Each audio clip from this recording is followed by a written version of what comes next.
రాష్ట్రంలో కూటమి ఎంత బలంగా ఉందో దేశంలో మోదీ కూడా అంతే బలంగా ఉన్నారని జమ్మలమడుగు ఎమ్మెల్యే ఆదినారాయణ రెడ్డి అన్నారు. విదేశీ అమ్మకాలు తగ్గి స్వదేశీ అమ్మకాలు పెరగాలని ఆయన పిలుపునిచ్చారు. ఆపరేషన్ సింధూర్లో బ్రహ్మోస్ మిసైల్ అద్భుతంగా పనిచేసిందని తెలిపారు. వచ్చే ఎన్నికల్లో జగన్ నామరూపాలు లేకుండా పోతాడని ఆదినారాయణ రెడ్డి విమర్శించారు. హిందూ దేవాలయాలపై మాట్లాడే షర్మిల కరెక్ట్ క్రిస్టియన్ కాదని, కలెక్షన్ క్రిస్టియన్ అని ఆదినారాయణ రెడ్డి ఆరోపించారు. నెరవేరాలి. విదేశాల వస్తువులు తగ్గాల, స్వదేశీ వస్తువులు పెరగాలి, కొనాలి, నమ్మాలి. కోవాక్సిన్ ఇక్కడే చిత్తూరు జిల్లాకు సంబంధించిన భారత్ బయోటెక్ కంపెనీ వాళ్ళు తయారు చేసినది దాదాపు 133 దేశాలకు కరోనా భయంకరమైన పరిస్థితుల్లో కూడా అది అమ్మడపోయింది.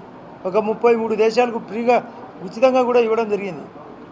అంటే భారతదేశ సంస్కృతి, భారతదేశ విధానం, జీడిపి పెరిగేదానికి స్వదేశీ వస్తువులు ఉపయోగపడతాయి. ఈరోజే పేపర్లో చూసినాం 6.8% జీడిపి పెరిగింది. ద్రవ్యోల్బణము 2.4కు వచ్చింది.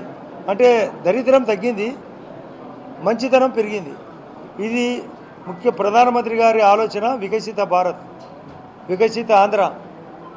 మేమైతే భారతీయ జనతా పార్టీ తరఫున వికసిత కమలం కూడా మా కూటమి బలపడాలి.